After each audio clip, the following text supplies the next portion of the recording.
अस्सलाम वालेकुम dear students, कैसे जी आप सब लोग। एक और लेक्चर के साथ आपके सामने हाजिर हुआ हूं। आज का जो लेक्चर है वो हम गॉसेस लॉ की सेकंड एप्लीकेशन को डिस्कस करेंगे। एंड गॉसेस लॉ की सेकंड एप्लीकेशन है क्या? Electric field intensity due to an infinite sheet of charge. कि कंसीडर कर ले कि हमारे पास एक इनफाइनाइट शीट है, बहुत बड़ी शीट है, जिसके ऊपर हमने पॉजिटिव चार्ज को यूनिफॉर्मली डिस्ट्रीब्यूट कर दिया है। अब हमारा मकसद क्या है कि हम इस इनफाइनाइट शीट ऑफ चार्ज की वजह से किसी भी पॉइंट के ऊपर इलेक्ट्रिक फील्ड इंटेंसिटी निकालना चाहते हैं। अब आगे चलने से पहले अगर मैं बात करता हूं तो बेटा ये आपके पास एक बोर्ड है जो कि एक प्लेन है।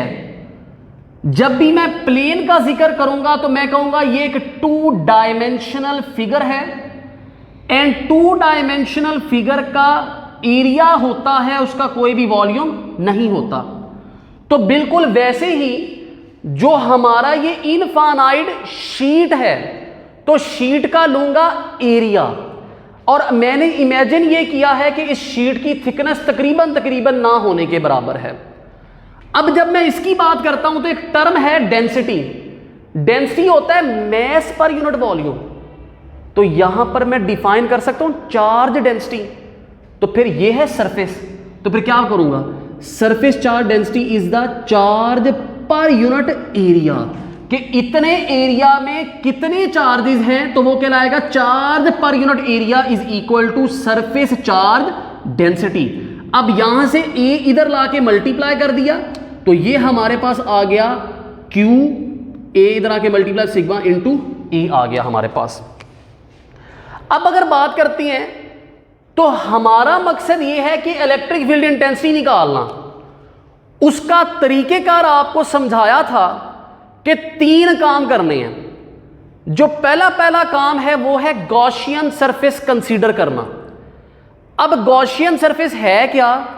ये एक इमेजिनरी क्लोज सरफेस होती है जो हम गॉसेस लॉ की एप्लीकेशन में इस्तेमाल करते हैं ताकि हम इलेक्ट्रिक फ्लक्स से इलेक्ट्रिक फील्ड इंटेंसिटी निकाल सकें। अब दोबारा बता देता हूं कि गॉसियन सरफेस पहले नंबर पे है इमेजिनरी, ये हमने बनाई है खुद से। और शर्त क्या है? क्लोज्ड होनी चाहिए। मतलब ये क्यूब भी हो सकती है, ये स्फीयर भी हो सकता है। इस केस में हमने सिलेंड्रिकल इस्तेमाल कर ली है। इस केस में हमने सिलेंड्रिकल इस्तेमाल कर ली है। मैं शो करवा देता हूं कि ये इनफाइनाइट शीट है, ये इनफाइनाइट शीट है और ये सिलेंड्रिकल गॉसियन सरफेस इसमें से गुजर रही है। तो ये इस तरह की सिचुएशन है हमारे पास।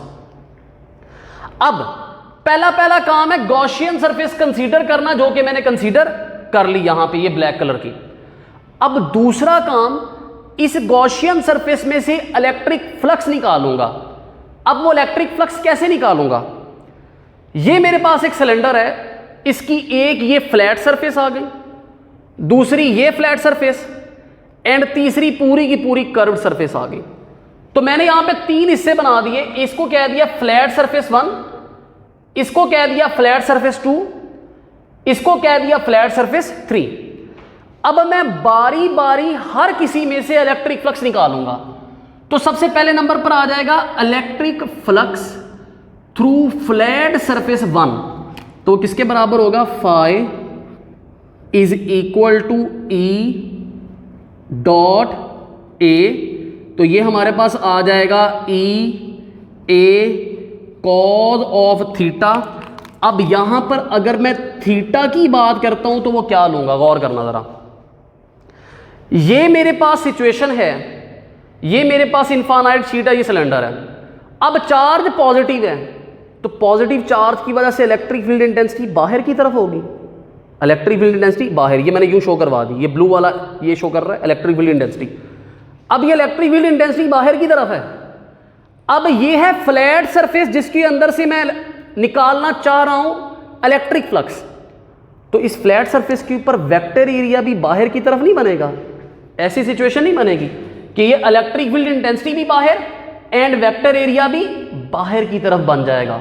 तो ऐसी सिचुएशन में electric field intensity and vector area parallel, जब दोनों एक दूसरे के पैरेलल बनेंगे तो एंगल कितना बन जाएगा? 0 डिग्री।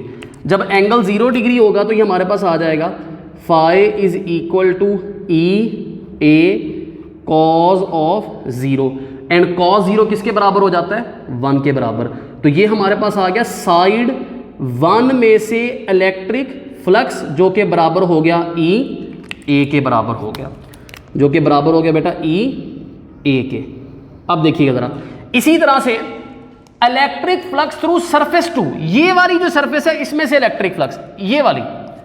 अब अगेन ये हमारे पास आ जाएगा जी phi is equal to E dot A.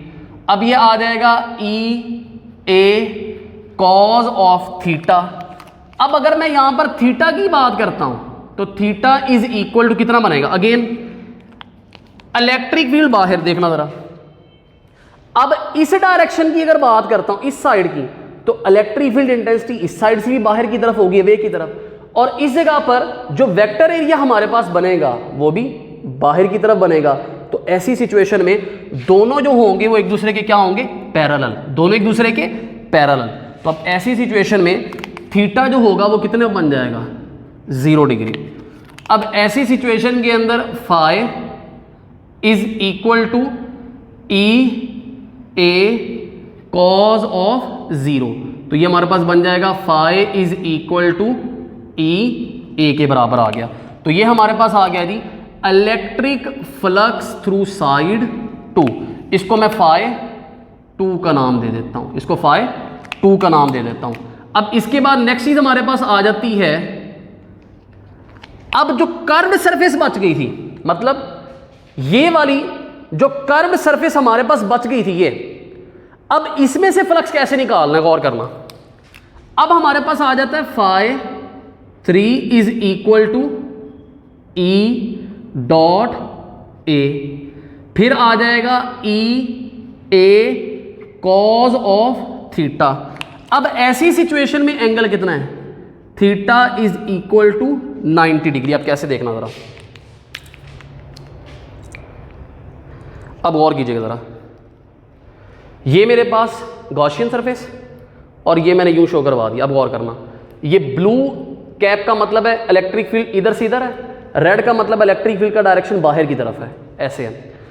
अब अगर मैं कर्व्ड सरफेस की बात करता हूं तो कर्व्ड सरफेस के ऊपर वेक्टर एरिया उस सरफेस पे परपेंडिकुलर होगा। अब कैसे?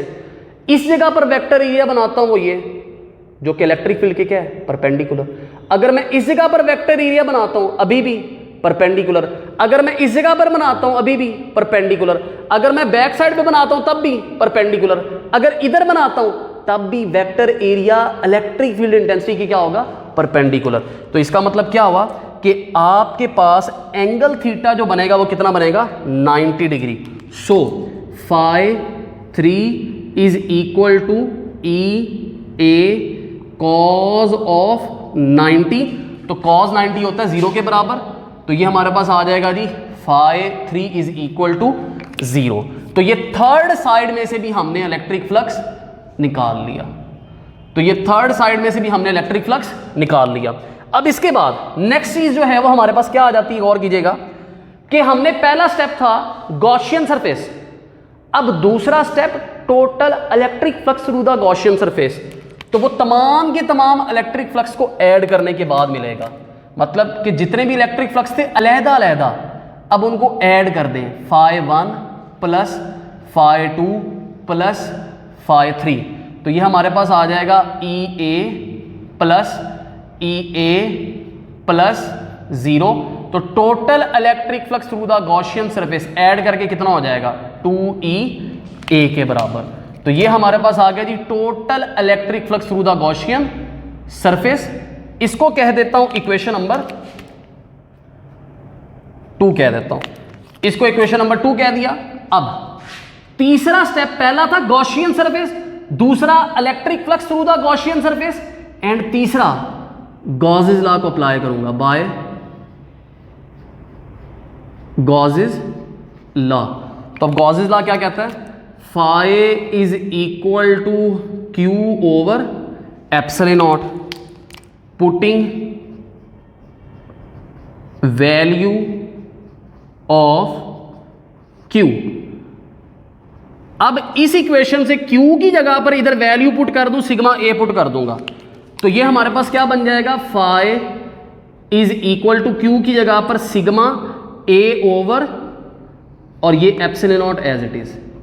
अब इसको मैं कह देता हूं इक्वेशन नंबर 3, इसको इक्वेशन नंबर 3 कहा। अब इसके बाद नेक्स्ट स्टेप क्या आ जाता है, कंपेयरिंग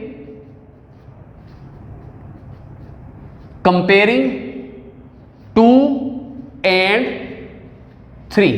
अब 2 को और 3 को, ये जो इक्वेशन नंबर 3 है, इसको कंपेयर कर लेता हूं। जब दोनों इक्वेशंस को कंपेयर करूंगा तो ये बन जाएगा हमारे पास 2EA is equal to sigma A over epsilon naught. अब यहां पर बेटा ए से ए क्या हो गया, कैंसल, तो ये हमारे पास आ जाएगा E is equal to sigma as it is 2 इधर जाके डिवाइड हो जाएगा तो 2 एप्सिलॉन नॉट आ जाएगा। तो ये हमारे पास चीज जो है ये बन जाएगा electric field intensity due to an infinite sheet of charge. अब इलेक्ट्रिक फील्ड इंटेंसिटी है तो वेक्टर क्वांटिटी, अब अगर मैं इसको वेक्टर फॉर्म में लिखूंगा तो कैसे लिख लूंगा, ये आ जाएगा E is equal to sigma over 2 epsilon naught R unit vector and E is equal to sigma over 2 epsilon naught, साथ में माइनस का साइन आर यूनिट वेक्टर। तो ये होगा जब शीट होगी पॉजिटिव चार्ज और ये नेगेटिव का साइन जब शीट होगी नेगेटिव चार्ज। तो हमारे पास ये हो गया जी electric field intensity due to an infinite sheet of charge. अब एक छोटा सा एमसीक्यू यहां पे आपके साथ डिस्कस करता हूं, छोटी सी बात को क्लियर करता हूं जरा। एमसीक्यू ये है, if distance from an infinite sheet of charge is doubled, then electric field intensity के ऊपर क्या फर्क पड़ेगा। आप एक दफा दोबारा से एमसीक्यू पढ़ें, मैं उतनी देर में ऑप्शन लिखता हूं, क्वेश्चन साथ में बता भी देता हूं कि सिचुएशन ये है कि एक इनफाइनाइट शीट से फासले को डबल कर देते हैं, मतलब आप पहले इधर थे अब इधर चले गए। आप जब इनफाइनाइट शीट से फासले को डबल करती हैं तो अब उस पॉइंट के ऊपर इलेक्ट्रिक फील्ड इंटेंसिटी क्या हो जाएगी, डबल, क्वाड्रपल्ड, 1/4 या डेल्टा, नन आ जाएगा। अब बच्चा कहेगा अच्छा सर ने एमसीक्यू पूछा है कि अगर इनफाइनाइट शीट से फासले को डबल कर दूं तो उस पॉइंट पे इलेक्ट्रिक फील्ड इंटेंसिटी कितनी होगी। फिर फौरन बच्चे को रिलेशन याद आएगा, उसने कहा सर ने पढ़ाया था electric field intensity is equal to KQ over R का स्क्वायर, इनवर्सली प्रोपोर्शनल है। अगर फासला डबल तो इलेक्ट्रिक फील्ड इंटेंसिटी 4 गुना कम हो जाएगी, 4 गुना कम। तो ऑप्शन नंबर आप चूज करेंगे चार्ली, जो कि बिल्कुल गलत है। कैसे बच्चा कहेगा जी पूरी बात कर रहे हैं। अब गौर करना बेटा, ये जो रिलेशन है ये है एक सिंगल चार्ज के लिए, ये इनफाइनाइट शीट के लिए नहीं है। इनफाइनाइट शीट का जो इलेक्ट्रिक फील्ड इंटेंसिटी है वो सिर्फ 2 चीजों पे डिपेंड करता है, एक सरफेस चार्ज डेंसिटी या मीडियम, एप्सिलॉन नॉट मीडियम को शो कर रहा है। तो अगर मैं बात करता हूं जब आप फासला बढ़ाते हैं तो ना तो इलेक्ट्रिक सरफेस चार्ज डेंसिटी पर फर्क पड़ता है ना मीडियम के ऊपर। तो ऐसी सिचुएशन में electric field intensity due to an infinite sheet of charge remain same. कि दोबारा रिपीट कर रहा हूं बात को कि अगर आप इनफाइनाइट शीट से फासले को बढ़ाते जाते हैं तो electric field intensity remain same, उसके ऊपर कोई भी ऑप्शन, उसके ऊपर कोई भी असर नहीं पड़ेगा। तो इसमें रिमेन सेम का ऑप्शन नहीं था, तो इसका मतलब है डेल्टा नन ऑफ दीज। तो ये हमारे पास हो गया जी सिंपल सा आर्टिकल। किसी भी किस्म का कोई क्वेश्चन हो तो आप पूछ सकते हैं। थैंक यू जी, अस्सलाम वालेकुम।